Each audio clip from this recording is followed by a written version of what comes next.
The fallout from having no power during the winter blast is growing. Two families filed wrongful death lawsuits against CPS Energy and other energy players.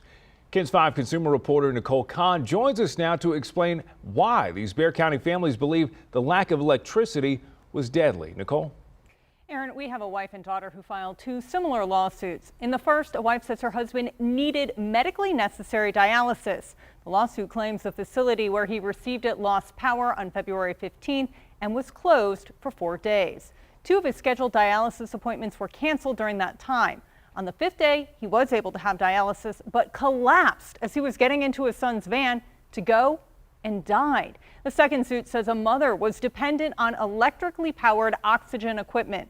She was required to use a tank that lasted 5 hours. She lost power also on February 15th.